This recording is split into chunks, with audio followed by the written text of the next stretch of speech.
As canetas emagrecedoras, enquanto a gente tenta retomar o contato. Conseguimos, Lara? Então conseguimos retomar aqui o contato com Nelson Mussolini, que é presidente executivo do Sindusfarma. A gente estava tendo uma conversa importante sobre o projeto na Câmara dos Deputados, que avançou, né? Que pretende acabar com a patente das canetas emagrecedoras. A gente conhece os nomes de Mounjaro, Ozempic.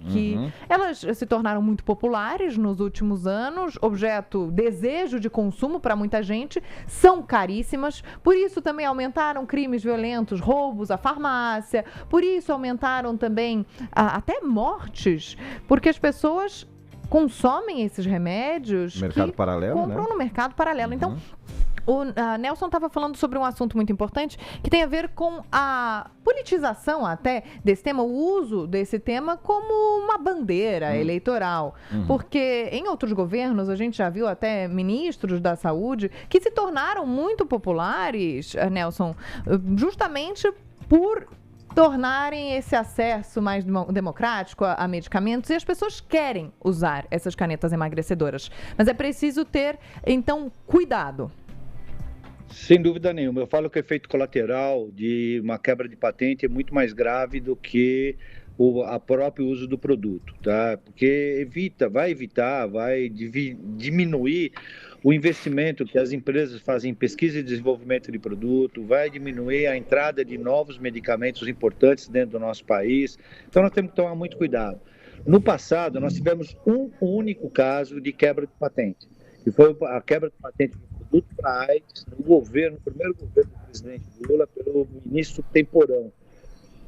Antes, a gente nunca teve uma quebra de patente. O ministro Serra sempre falava que eu vou quebrar patente, mas nunca quebrou patente. Usou esse argumento, sim, para negociações de preço, para incorporações de produto dentro do nosso sistema público de saúde. Esta proposta agora não está tratando do sistema público de saúde, está tratando do sistema privado. Tá? E isto pode realmente trazer problemas seríssimos. Esses produtos para emagrecimento, eles, primeiro, não adianta só tomar o produto, tem que ter um programa de tratamento quanto a isso. Se você só usar o produto, você não vai perder seu peso, e se perder, logo depois você recupera. Tá? Você precisa se reeducar. É uma questão de saúde, é um problema de saúde pública hoje, a obesidade, sem dúvida, não só aqui no Brasil, mas no mundo inteiro. E quebrar patente não é solução para o assunto. Eu vivo dizendo isso. E na época da pandemia, nós não quebramos patente, porque a gente sabia que não bastava quebrar patente. A gente tem que saber produzir, a gente tem que saber entregar, a gente tem que saber ampliar acesso. Sem essas três coisas antes, não adianta ter o produto sem patente. A prova são os medicamentos sem patentes que nós temos no Brasil, que são os medicamentos genéricos, em que em alguns casos não conseguiu ampliar o acesso por falta de uma política pública séria. Nelson Mussolini, a gente está conversando, presidente executivo do Sindusfarma. Aqui é Rodrigo Alvarez. Eu concordo plenamente com o senhor, eu acho que o brasileiro vai concordar que quebrar uma patente sem justificativa legal equivale até a um roubo de propriedade intelectual. Há um esforço imenso das empresas farmacêuticas em diversas partes do mundo para desenvolver medicamentos e vai alguém e quebra essa patente, é o equivalente a dizer, eu vou copiar, eu vou piratear o seu medicamento. Por outro lado, eu pergunto ao senhor que representa a indústria farmacêutica, algo que também interessa muito ao brasileiro. Por que a gente não consegue baixar o preço? Por que o medicamento no Brasil, comparando, por exemplo, com a Europa, custa aproximadamente 30%, 40% mais no Brasil? A gente tem custos de trabalho mais altos que justifiquem isso? São impostos? Por que a gente não pode baratear esse medicamento no Brasil? Só de impostos são esses 30% que você está falando. Tá? Nós temos hoje de PIS/COFINS 12%, de ICMS em média 18%. Se estiver no Rio de Janeiro é 21%.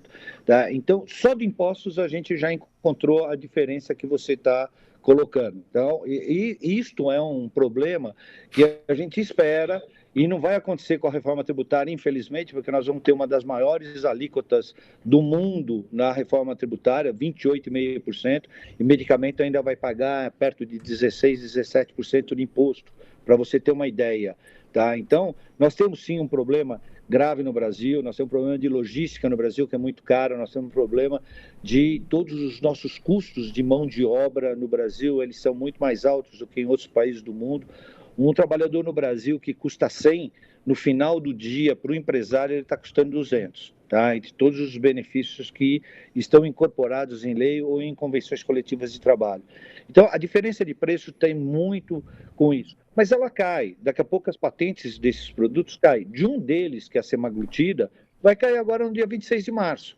E aí nós vamos ter competição. Tendo competição, todo o custo de desenvolvimento já foi pago pelo período da patente. O período da patente é um período de 20 anos, contados do momento que você deposita a molécula. Quando você deposita a molécula, quando você deposita o teu produto, ele tem que passar por todos os testes, demora de 8 a 12 anos para você trazer no mercado. A patente começou lá no ano zero. Tá? Então, ela tem de 12 a 8 anos para recuperar todo esse investimento. Daí que o preço, às vezes, sai muito mais alto quando você tem uma molécula tão difícil de fazer como essa molécula desses produtos emagrecedores. É uma inovação. Tá? O senhor falou que só de... Sim, Perdão, o senhor falou que só de imposto são 30%. Se, em vez do Congresso tomar uma medida tão drástica como quebrar a patente, que tira a credibilidade do Brasil diante do mundo, baixasse os impostos, resolveria o problema? Se não é o caso da indústria farmacêutica negociar isso? Nós estamos negociando isso. Eu tenho 48 anos de indústria farmacêutica, tá? Eu acho que desde o começo da minha vida na indústria farmacêutica, eu venho negociando, venho tentar abaixando a tributação sobre medicamentos. O Brasil é a maior taxa tributária sobre medicamentos do mundo, tá? Nossa taxa total de tributos chega na casa dos 34%, tá? Na França, por exemplo, é 2%, tá? Estados Unidos é 0% sobre medicamento. Então, sem dúvida nenhuma, é uma coisa que a gente tem conversado com o Congresso Nacional, em vez de criar políticas que são totalmente populistas, tá? Essa decisão é totalmente populista. Um dos argumentos que foi utilizado é que o deputado que propôs isso usou o produto e emagreceu, tá?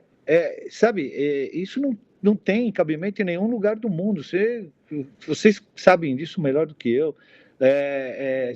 Isso vai virar um motivo muito ruim para a segurança jurídica do nosso país. Isso não foi pensado, e em ano eleitoral sempre acontecem essas aberrações do nosso país, né? Mas não foi pensado na saúde da população, tá? Definitivamente não foi, porque mesmo quebrando patente, primeiro, isso não acontece do dia para a noite. Na época da pandemia, eu até usava um exemplo muito fácil nos debates que a gente teve na Câmara sobre quebra de patente. Não é pegar um pendrive, ir lá no INPI, onde a gente registra a patente, colocar no computador do INPI, pegar o pendrive, levar para a fábrica, que ela vai sair cuspindo canetinha. Ela não vai fazer isso, tá? O desenvolvimento de um produto, a cópia de um produto, às vezes demora 2, 3, 4 anos para você fazer, porque tem que ver a estabilidade do produto, contaminação cruzada, se ele funciona do mesmo jeito que vai funcionar o produto referência.